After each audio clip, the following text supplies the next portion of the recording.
All right, so this is mole concept assignment 3K solutions. Now the assignment was quite difficult as I had described it in class. It is equivalent to expertise attainer questions.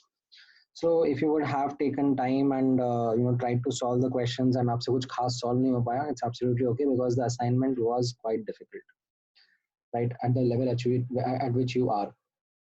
Now, for those who have solved in and were able to struggle with some questions, I have these solutions ready with me. I'm going to go through them one by one. However, in the interest of keeping things a little more concise, I have not elaborated each and everything in the questions. And ho sakta hai that when I explain the solutions also, it might not be very obvious to you because these are questions जिनके जैसे आपने पहले questions नहीं करे हैं. ठीक है, typically हम कैसा होता है कि normal class में जब example करते हैं या booklet से homework करते हैं तो उसमें we do a question, develop a methodology and do then 3-4 similar questions based on that methodology to understand the approach. However, यहाँ पर ऐसा नहीं है. अब difficult questions में there is no set approach. It requires you to think out of the box, think in a different manner, and that is where it becomes difficult. Okay, so definitely with the disclaimer that it is not everyone's cup of tea, let's discuss this assignment. And in case you are stuck on some questions, still aren't able to understand, let me know the specifics and I'll try to address them otherwise as well. All right, so first question is regarding this question on HF, hydrogen fluoride sample. ठीक है, understand HF sample दिया है, ठीक है, and उसका vapor density आपको बोला जा रहा है 20, यानी कि molecular weight of mixture or sample is actually 40. ठीक है, now how is it possible that HF का molecular weight जो कि 20 होता है उसके sample का molecular weight 40 बन जाएगा. So at the start of reading question नहीं समझ में आता है, but then when you go and read the options, it talks about the concept of dimerization and trimerization. ठीक है, dimerization यहाँ पे observe करना, जैसे मैं यहाँ पे एक बार लिख के बताता हूँ. दो HF के molecules आपस में combine होकर ऐसे combined unit बना रहे हैं HF2 का. ठीक है, this is called as dimerization.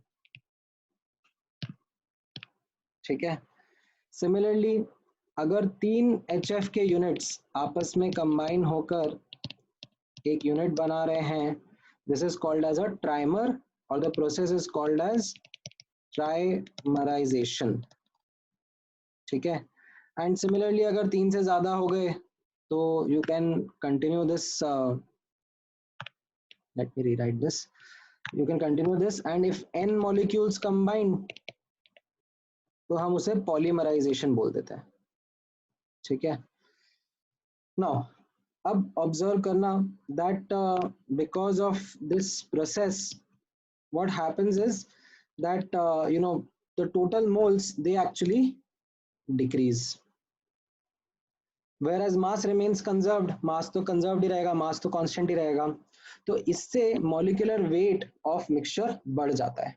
ठीक है, so अगर हमारा observed molecular weight comes out to be 40 and this is actually greater than 20, so it means that some of the molecules would have undergone this process of dimerization or trimerization.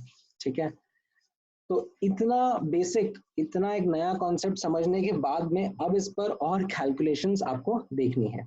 ठीक है, so let us see those calculations and understand how we can answer this question. So यहाँ पर notice करना, अगर HF, ठीक है, यहाँ पर अगर HF सिर्फ डाइमराइज करता है, ठीक है, if it undergoes the process of dimerization, then molecular weight of mixture will vary from 20 to 40. ठीक है, how can I say that? Because let's say अगर 0% dimerization हो रहा है, ठीक है, if there is no dimerization तो सिर्फ HF ही present है, right, तो molecular weight 20 हो जाएगा. और अगर पूरा का पूरा डाइमराइज हो जाता है यानी कि एंड में सिर्फ HF2 बचता है, ठीक है, तो HF2 का molecular weight 40 होता है, right? You can also think of it in terms of total mass by total moles. ठीक है, मास तो उतना ही रहेगा, मोल्स एक्चुअली हाफ हो जाएंगे of what the original was. अगर मोल्स हाफ हो गए ऑफ द ओरिजिनल तो मॉलिक्यूलर वेट डबल हो जाएगा।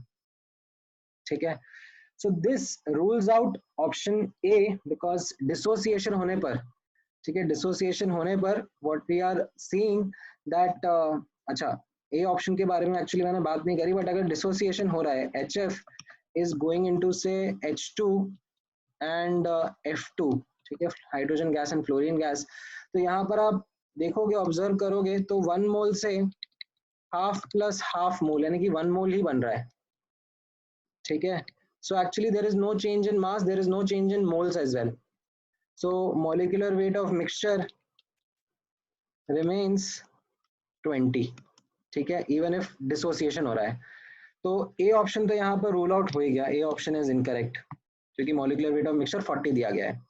अच्छा, डाइमराइजेशन में भी आप देखोगे तो मॉलिक्यूलर वेट 40 कब होगा, जब 100% डाइमराइजेशन हो रहा है, मतलब सारे के सारे मॉलिक्यूल्स डाइमर में कन्वर्ट हो गए, तो that rules out B option and makes way for C option because B option talks about some molecules of HFR in dimer form, some नहीं, अगर सम होते तो आंसर 20 से 40 के बीच में होता मॉलिक्यूलर वेट ऑफ मिक्सचर का, बट यहाँ पर 40 ही दिया गया है, तो इसका मतलब दैट पूरे के पूरे मॉलिक्यूल्स डाइमर बन गए हैं। ठीक है, अच्छा अब लास्ट ऑप्शन में ट्राइमराइजेशन के बारे में बात करा जा रहा है, तो हम लोग वो भी डिस्कस कर लेते हैं कि लेट्स से इफ ट्राइमराइजेशन हो रहा होता तो मॉलिक्यूलर वेट आप नोटिस करोगे तो 20 से 60 के बीच में फ्लक्चुएट करेगा।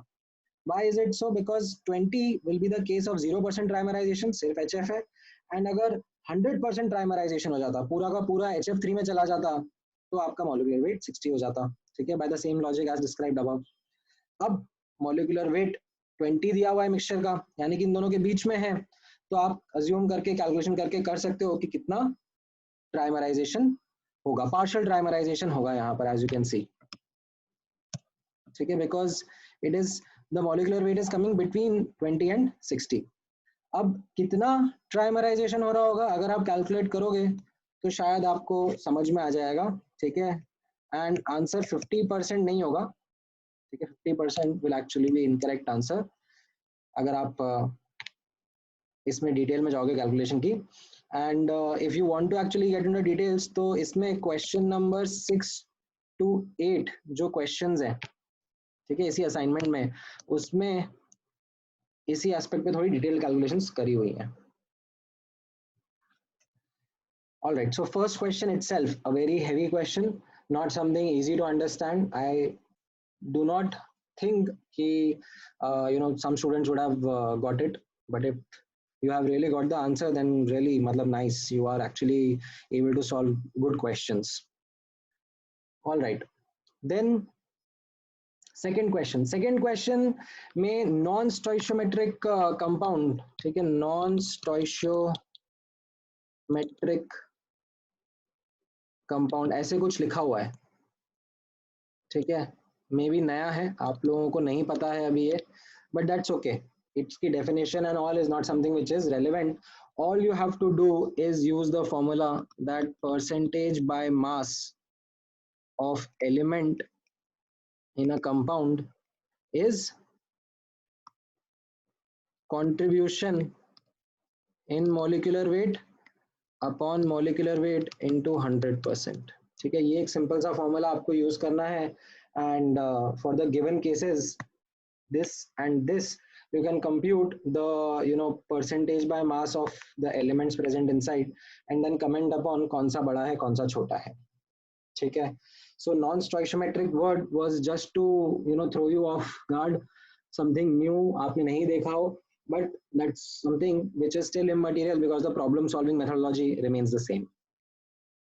Okay, now third question again a good question, talks about the combustion of propane and benzene। तो पहली बात तो आपको प्रोपेन और बेंजीन लिखना आना चाहिए, अगर वही नहीं आ रहा है तो फिर आगे बढ़ने का कोई फायदा ही नहीं है। So propane is something which is C3H8 and benzene is something which is C6H6। तो इनके combustion equation हमने लिख लिए, balanced combustion equation, and हमने ये भी assume कर लिया कि propane के A moles हैं and benzene के B moles हैं। Why? Because हम लोग जब options read कर रहे हैं question में तो उसमें ratio of moles या mass पूछा जा रहा है, तो ठीक है, हम लोगों ने एक वेरिएबल ए और बी लेकर इनके मोल्स लिखे और उसका एनालिसिस शुरू कर दिया.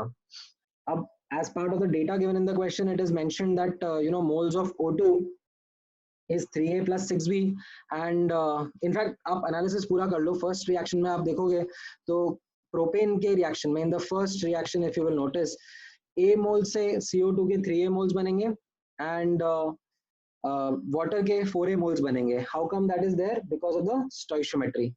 Similarly, in the second reaction, if you look at the moles of benzene, based on again the coefficients, you can understand the moles of CO2 and H2O that are going to be formed. Okay. Now this gives you an idea of the total moles of O2 and the total moles of H2O that are being formed. Okay. Total moles of O2 from the first reaction is 3A and the second reaction is 6B. And from the second and regarding the moles of H2O, you can get it again as 4A plus 3B. ठीक है. अब आपको question में data दिया हुआ है कि ये दोनों मोल्स बराबर है, राइट. इक्वल वॉल्यूम दिया हुआ है, सेम टेम्परेचर प्रेशर है, तो मोल्स भी बराबर होंगे. उससे आपको relationship between A and B मिल जाएगा, which gives you the ratio of moles of propane to benzene. तो आपका ए ऑप्शन करेक्ट आ गया. अब मास का रेशियो अगर आपको निकालना है, ठीक है, तो it will be something which will be based on the formula that mass is equal two moles into molecular weight. ठीक है, this is mass is equal two moles into molecular weight. या आप प्रोपेन बेंजीन के लिए लिखोगे and solve करोगे तो आपको बी ऑप्शन भी करेक्ट होता हुआ नजर आएगा. Then C and D option का कैलकुलेशन मैंने यहाँ पे नीचे करके दिखा दिया है. It's not even worth explaining. I hope you are able to read and understand. Alright, then fourth question, really good question. अब इसमें one of the detailed ways to work with is variables. ठीक है, general formula आप use करके इसको answer करने की कोशिश कर सकते हो.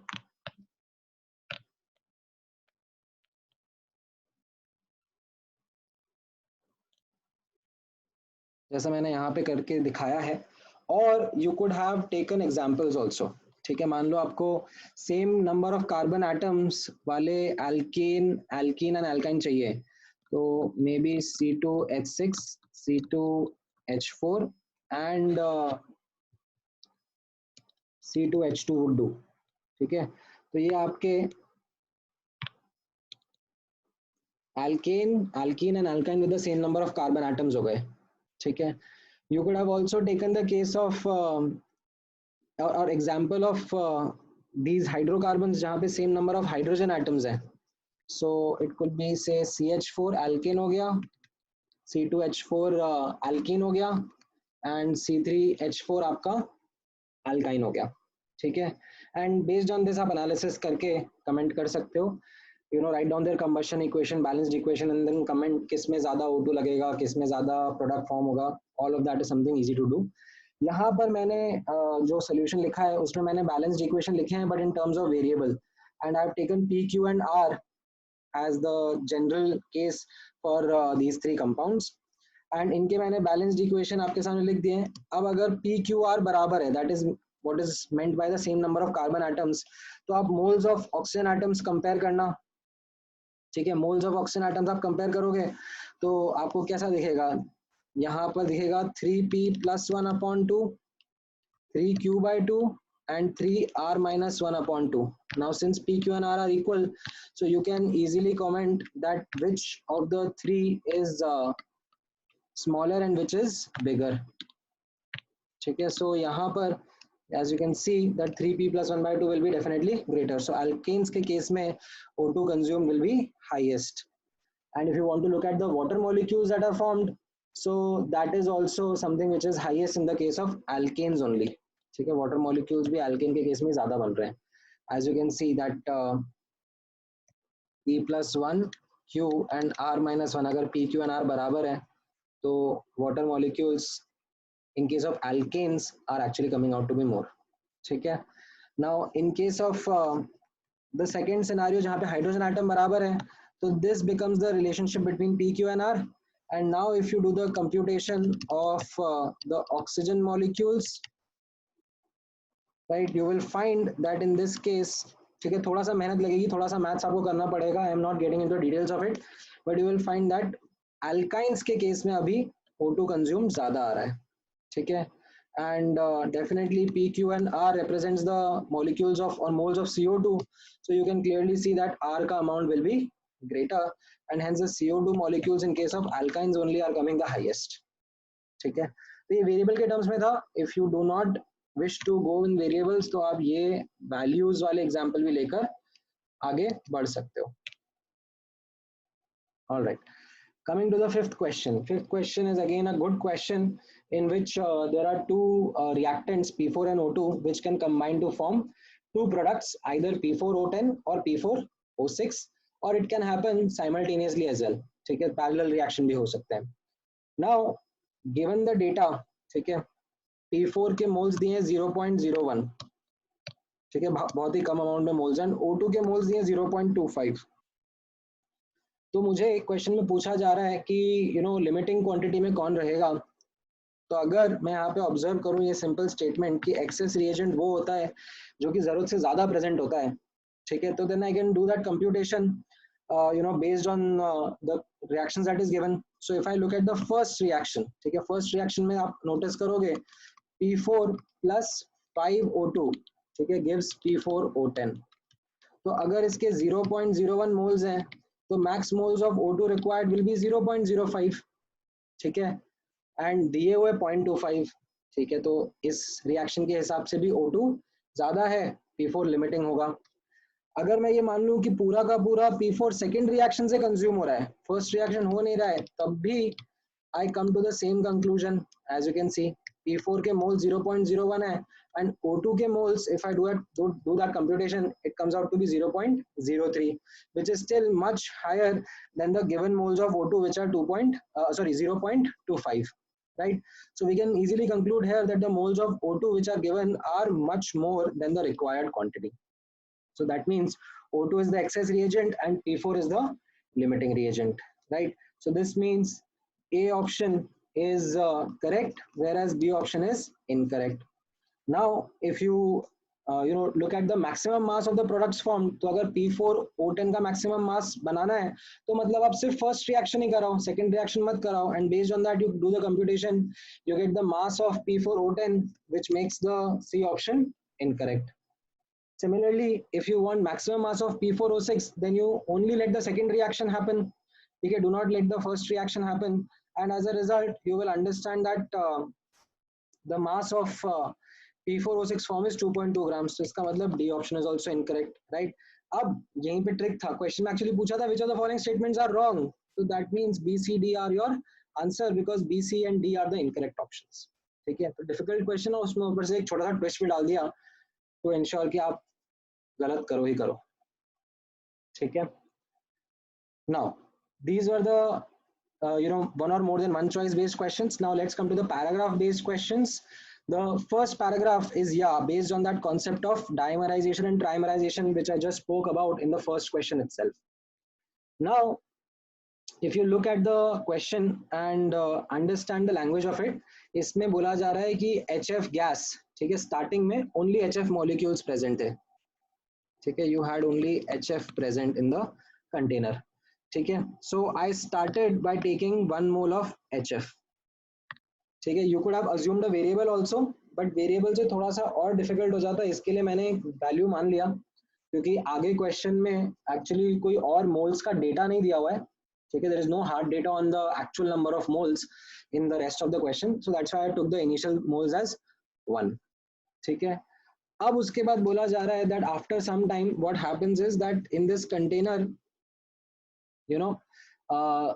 there is the यहाँ पर आप इनफैक्ट स्टार्टिंग में नोटिस करोगे तो मॉलिक्यूलर वेट 20 मिलेगा, बट बाद में मॉलिक्यूलर वेट यहाँ पर 34 बताया जा रहा है, ठीक है, एंड बोला जा रहा है it is because of dimerization and trimerization. So यानी कि सम अमाउंट में HF2, ठीक है, HF whole twice I should say dimer, and HF3 whole thrice, ये भी फॉर्म हो रहे हैं, ठीक है. एंड बाय द क्वेश्चन का language also you can notice that questions talk about how much dimerization and trimerization is happening, ठीक है. दैट्स व्हाई यहाँ पर पार्शियल वर्ड भी मैंने यूज कर दिया क्योंकि क्वेश्चन में वही पूछ रहे हैं आपसे कि कितना डाइमराइजेशन एंड ट्राइमराइजेशन हो रहा है, ठीक है. सो अब इसके लिए हमने अज्यूम कर लिया कि out of the 1 moles that were initially present, HF underwent dimerization by consumption of X moles, and by consuming Y moles it underwent trimerization. So if you can look at the mole analysis, how many moles of each species are going to be remaining and formed, वो आपको समझ में आएगा. तो अगर x moles HF के ड्राइमराइज हो रहे हैं तो उससे x by 2 moles, ठीक है, यहाँ पे माइनस x moles अगर कंज्यूम हो रहे हैं HF के तो plus x by 2 moles form हो जाएंगे. ठीक है, ये रिएक्टेड प्रोड्यूस्ड वाला बीच का लाइन है. एंड सिमिलरली अगर मैं इसके लिए भी लिखना चाहूँ ट्राइमराइजेशन के लिए कि मान लो y moles कंज्यूम हो रहे हैं तो यहाँ पर y by 3 moles फॉर्म हो जाएंगे. So you can see in the end the moles of each component. HF कितना हो जाएगा 1 minus x minus y, ठीक है, क्योंकि x डाइमराइजेशन में गए और y ट्राइमराइजेशन में गए. Then HF2 के x by 2 फॉर्म हुए and HF3 के y by 3 moles फॉर्म हुए. ठीक है, this is in terms of variables only. अब दो वेरिएबल x और y आ गए जिनके लिए हमें सॉल्व करना है. Now if you look at the data that is given in the question, we might be able to make equations and solve for these two values. So if you look at the data in the question, one data that is given is this: average molecular weight is given to as 34.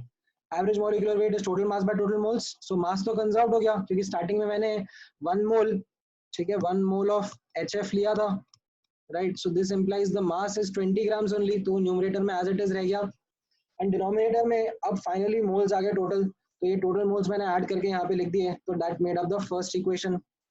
And the second equation का data is given to you that the ratio of moles of monomer, which is 1 minus x minus y, upon the moles of trimer, which is y by 3, is given to us 4:1. तो ये second equation आपका form होगा. इन दोनों equation को आप solve करोगे तो आपको x and y के वैल्यू मिल जाएंगे. y will come out to be 3 by 17 and x will come out to be 10 by 17. So if you want to calculate percentage dimerization, तो it will be x upon initial moles. ठीक है, initial moles 1 थे into 100%, so that many got into dimerization, and trimerization में y moles गए, initial moles of HF 1 थे, so percentage dimerization is also something that you can calculate, percentage trimerization actually. Then 8th question में अब आपको पूछा जा रहा है कि कितने H2F2 के molecules out of the total molecules. So H2F2 के if you will see, x by 2 molecules थे, ठीक है, एंड टोटल मॉलिक्यूल्स ये होगा HF का, H2F2 का एंड H3F3, और you can say HF whole thrice का. ठीक है, आप x और y का वैल्यू पुट कर दोगे तो will find this to be coming out to be equal to 50%. ठीक है, so again a really good difficult question. All right, now let's look at the next passage in which there are hydrazine and dinitrogen tetraoxide N2O4 which are undergoing again two sets of reaction. One is the main reaction that is used for that is used by the rocket as its fuel mixture, and the other is this side reaction, a parallel reaction in which NO is formed. Okay, now as you can see I have balanced the two equations and written them. अब इसमें आप notice करना, मुझे NO का amount दिया हुआ है कितना फॉर्म होगा. ठीक है, ये तो इनिशियल मोल्स तो मेरे को पता ही है कितने हैं N2O4 एंड N2H4 के, बट सेकेंड रिएक्शन में आप एनालिसिस करोगे तो आपको मोल्स ऑफ NO मिला हुआ है. तो अगर आप सेकेंड रिएक्शन के बेसिस पे कैलकुलेशन करोगे, ठीक है, इम्प्लाइज का स्पेलिंग गलत हो गया यहाँ पर. हाँ, सो if you will do the calculation as per the second reaction कि कितना N2H4 and कितना N2O4 कंज्यूम हो रहा है, तो आपको समझ में आएगा, ठीक है, कोएफिशिएंट्स के बेसिस पर, that moles of N2H4 consumed is 0.1 and moles of N2O4 consumed is 0.2. This is all in the second reaction. ठीक है, तो अगर इनिशियल मोल्स मुझे पता है, this was the initial moles of the two, तो सेकंड रिएक्शन में कितने कंज्यूम हुए, तो मैं बता सकता हूँ कि फर्स्ट रिएक्शन में मेरे पास कितने मोल्स बचेंगे इनके रिएक्ट करने के लिए, या कितने मोल्स कंपीट कर रहे होंगे आपस में रिएक्ट करने के लिए. तो you can get it straight that N2H4 के 3 minus 0.1 दैट इज 2.9 मोल्स है, एंड N2O4 के 2 minus 0.2 दैट इज 1.8 मोल्स है. तो अब based on the stoichiometry you can see clearly that N2O4 is the limiting reagent. ठीक है, moles अपन coefficient करके देख लो. तो आपको इससे पता पड़ गया 9th क्वेश्चन का आंसर ए ऑप्शन आ जाएगा। अब आप उसमें एनालिसिस करके ये कंप्यूट करो कि कितना N2 के मोल्स बन रहे हैं। So you can do that simple mole analysis and you will get 4.35 moles are being formed. ठीक है, और अगर मान लो साइड रिएक्शन नहीं हो रहा होता तो 4.5 मोल्स फॉर्म होते। ठीक है, पूरे के पूरे 3 moles of N2H4 would have converted into N2. So you can get the 10th question का आंसर also. ठीक है, that will lead you to how much, not B option actually, A option only, कि 96.67% actually yield आ रहा है। ठीक है, and lastly H2O form कितना रहेगा वो आप दोनों रिएक्शन से ऐड कर दो। ठीक है, इन द फर्स्ट केस, ठीक है, यहाँ पर 2.9 मोल से कितना H2O बनेगा वो आप निकालो, and in the second case 0.1 mole of N2H4 से कितना H2O बनेगा। तो ये मैंने यहाँ पर कंप्यूट कर दिया in a little faster manner, you know, using the coefficients, you will get that 6 moles of H2O are being formed. So 11th का आंसर आपका C ऑप्शन आ जाएगा। ठीक है, all right, now let's come to the last passage. ठीक है, again you know, long passage, 4 questions out of it, but really the language of the question is what catches the, you know, problem solving here. ठीक है, तो language of the question became very very important. Sometimes that plays a very crucial role. So यहाँ पर आप notice करना, आपको दिया हुआ है 10 मोल का मिक्सचर है N2 एल्केन और O2 का। तो ठीक है, मैंने ABC में इनके वॉल्यूम मान लिया क्योंकि मुझे आखिरी में उसी के ऊपर कमेंट करना है। तो मेरा एक पहला इक्वेशन तैयार है, दैट A + B + C = 10। ठीक है, तो A B C 3 वेरिएबल हो गए। अच्छा, एक्चुअली n भी एक और वेरिएबल है, जो एल्केन है उसमें कितना n का वैल्यू है वो भी हमारे लिए वेरिएबल, तो एक्चुअली हमारे पास 4 वेरिएबल्स है। ठीक है, तो अब पहला इक्वेशन तो हमने बना लिया, A + B + C = 10। Now if you look at the language of the question, सबसे पहले क्या हो रहा है कि alkene and O2 undergo combustion reaction. ठीक है, N2 डज नॉट रिएक्ट, ये भी ठीक है। अब जो रिएक्ट करने के बाद में, कंबशन होने के बाद में, the mixture is pass through KOH solution and KOH CO2 को अब्सॉर्ब कर लेता है। ठीक है, KOH CO2 को अब्सॉर्ब कर लेगा एंड उसके बाद बोला जा रहा है that the remaining mixture contains only 1 gas. ठीक है, this becomes the very crucial language part of the question, that आप ये देखो यहाँ पर, ये एल्केन एंड O2 का कंबशन रिएक्शन हुआ। ठीक है, N2 ऑलरेडी प्रेजेंट था एंड उससे CO2 एंड H2O बनेगा। ठीक है, H2O तो वैसे भी लिक्विड बनेगा रूम टेम्परेचर कंडीशंस पर, but the reminder portion consists after the reaction only of 1 gas. ठीक है, एंड वो गैस आपका N2 रहेगा। ठीक है, क्यों ऐसा हुआ, यानी कि ये जो एल्केन एंड O2 है, they both were in limiting quantity, both got completely consumed. ठीक है, अदरवाइज इनमें से एक भी कंपोनेंट बचता तो मिक्सचर में N2 प्लस एक और गैस रहता ना, क्योंकि CO2 तो अब्सॉर्ब हो गया और H2O कूल डाउन हो गया है, बट रिएक्टेंट में से कोई ना कोई एक तो बचता। बट क्वेश्चन की लैंग्वेज में लिखा है कि after passing through KOH solution, CO2 तो अब्सॉर्ब हो गया। ठीक है, there is only 1 gas remaining and that 1 gas has to be N2। ठीक है, so it means that both alkane and O2 are in limiting quantity. ठीक है, तो उसके लिए हम एक इक्वेशन और एनालिसिस कर सकते हैं। तो यहाँ पर इनका कंबशन का इक्वेशन लिखा बैलेंस्ड n के फॉर्म में एंड इनके वॉल्यूम का एनालिसिस कर लिया। ठीक है, अगर आप वॉल्यूम का एनालिसिस देखोगे तो एल्केन के B मोल्स हैं, B ml है, और ऑक्सीजन के C ml है, तो moles upon coefficient should be equal two moles upon coefficient. ये मेरा एक सेकंड इक्वेशन बन गया। And if you can do the analysis between alkene and CO2, तो आपको पता पड़ेगा कि अगर B ml एल्केन है तो उससे NBml CO2 बन रहा है एंड इसका वॉल्यूम आपको 2 ml दिया हुआ है। राइट, इतना दिया हुआ है ना कि इतने से ये वॉल्यूम रिड्यूस हो रहा है when this is the when this solution was passed through KOH solution, when this reaction mixture was passed through KOH solution, तो 2 ml CO2 अब्सॉर्ब हो गया, तो NB is 2, ये थर्ड इक्वेशन हो गया आपका। ठीक है, अब इसके बाद बोला जा रहा है कि जो बचा हुआ एक गैस था उसको एक्सेस H2 के साथ मिक्स करा एंड जो गैस प्रोड्यूस हो गया वाटर में अब्सॉर्ब हो रहा है, तो N2 और H2 का मिलाकर रिएक्शन होगा, अमोनिया देगा एंड H2 तो एक्सेस में है, तो N2 मेरा लिमिटिंग रिएजेंट है, तो उसके हिसाब से if I do the analysis I will get that 2a moles of और 2a ml of NH3 is getting formed. And reaction में बोला जा रहा है कि वाटर से जो रिडक्शन हो रहा है, NH3 is getting absorbed in water, उससे 8 ml का रिडक्शन हो रहा है, तो ये फोर्थ इक्वेशन बन गया that 2a is equal to 8. So as you can see, 4 variable and 4 equations.